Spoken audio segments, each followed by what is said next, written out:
Election అప్డేట్స్ను అందరికంటే ముందుగానే తెలుసుకోవాలంటే ఈరోజే ఆర్టీవీ లైవ్ యాప్ని మీ మొబైల్లో డౌన్లోడ్ చేసుకోండి. ఏదైతే జరిగిందో ఈ 3 days బేబీ సడన్ డెత్ అనేది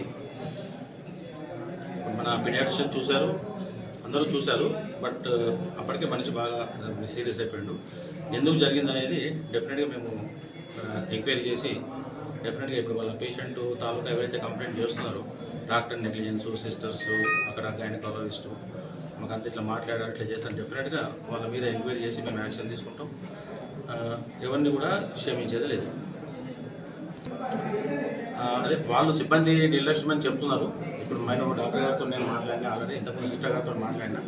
లేదు సార్, అందరు బేబీలను చూసినా, వాళ్ళ బేబీ కూడా చూసినాం మేము. సడన్గా వాళ్ళు చెప్పే వరకు చూసేసరికి వాళ్ళు ఏదైతే మనిషి ఇట్లా కలుగుతలేదు సంథింగ్ చెప్పేసరికి వీళ్ళు బేబీ చూసేసరికి బేబీ అంటే సడన్ డెత్ కూడా మా మెడికల్ పరిభాషలో సడన్ డెత్ కూడా బేబీలో కాజెస్ ఉంటాయి, పెద్దోళ్ళకు కాజెస్ ఉంటాయి, ప్రెగ్నెంట్ లేడీకు కాజెస్ ఉంటాయి.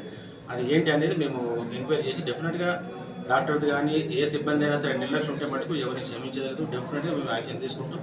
రీసెంట్గా తూప్రాన్లో కూడా ఒక ఇన్సిడెంట్లో యాక్షన్ తీసుకోవడం జరిగింది. బట్ ఏ డాక్టర్ కూడా మేము వాళ్ళకి నష్టం చేయాలని చూడం. వాళ్ళు ఎంత హ్యాపీగా పోతే మాకు కూడా హ్యాపీ ఉంటుంది. మేము చేయాలని చెయ్యం.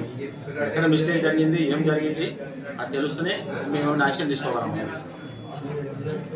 బేబీ పోయింది కదా, ట్రీట్మెంట్ ఏముంటుంది, ఏముంటుంది. బేబీ పోయిన తర్వాత వాళ్ళు ఇచ్చే కంప్లైంట్ మీదకి వెళ్ళి మన సిఐ గారు యాక్షన్ తీసుకుంటారు. ఇప్పుడు బేబీ సడన్గా చనిపోవడం జరిగింది. ఈ లోపలనే పేషెంట్ వాళ్ళ ఫ్రెండ్స్ కానీ వాళ్ళు క్లెయిమ్ ఏంటంటే ఇక్కడ నిర్లక్ష్యం జరిగింది, సిబ్బంది డాక్టర్ అనేది సిబ్బంది నిర్లక్ష్యం మూలానే చనిపోయింది అనేది వాళ్ళు కంప్లైంట్ ఇప్పుడు నాకు ఇస్తామని చెప్పారు. అది ఇచ్చిన తర్వాత డెఫినెట్గా దాని మీద మేము ఎంక్వైరీ చేసి నిజంగా ఎవరు నిర్లక్ష్యం ఉంది, ఏముంది దాని మీద ఎంక్వైరీ చేసి ఎంక్వైరీ రిపోర్ట్తో డెఫినెట్గా వాళ్ళ మీద యాక్షన్ తీసుకోవడం జరుగుతుంది. అది వాళ్ళకు హామీ ఇవ్వడం జరిగింది. పిలుస్తాం ఎంక్వైరీ రోజు వాళ్ళ పేషెంట్ 4 మనుషులను పిలుస్తాము. ఇక్కడ ఎవరైతే డ్యూటీలో ఉన్నారో ఆ డ్యూటీ డాక్టర్లను, సిస్టర్లను, ఇంకా పారామెడికల్ సిబ్బంది కావచ్చు, అవుట్సోర్స్ కావచ్చు, అందరినీ పిలుస్తాం. ఆ డ్యూటీలో ఉండే టైం వాళ్ళు చెప్తారు.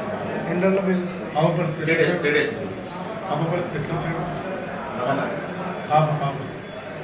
ఆమె చనిపోయింది. ఆమె చనిపోయినా కదా ఇష్యూ సడన్ డెత్ అయింది.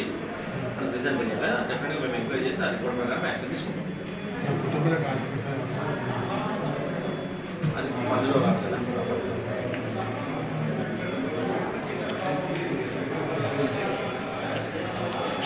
యాక్చువల్ కాజ్ ఆఫ్ డెత్ ఏమన్నదని తెలుసుకున్న తర్వాత డాక్టర్ నిర్లక్ష్యం ఉంటే ఖచ్చితంగా డాక్టర్ గారి పైన, సిబ్బంది పైన, వాళ్ళ పైన చర్యలు తీసుకోవడం జరుగుతుంది. బేబీ ఎలా చనిపోయింది అన్నదానికి కారణాలు తెలియాలంటే ఫస్ట్ మనం పోస్ట్ మార్టం చేస్తే కాజ్ ఆఫ్ డెత్ అన్నది ఏంటన్నది తెలుస్తుంది. దాన్ని ఆ రిపోర్ట్ బేసిక్గా పోస్ట్ మార్టం రిపోర్ట్ ప్రకారం మేము యాక్షన్ తీసుకుంటాం. మరిన్ని వీడియోస్ కోసం ఛానల్ ని సబ్స్క్రైబ్ చేయండి. లేటెస్ట్ అప్డేట్స్ కోసం వాట్సాప్ ఛానల్ ని ఫాలో చేయండి. అండ్ లింక్ డిస్క్రిప్షన్ లో ఉంది.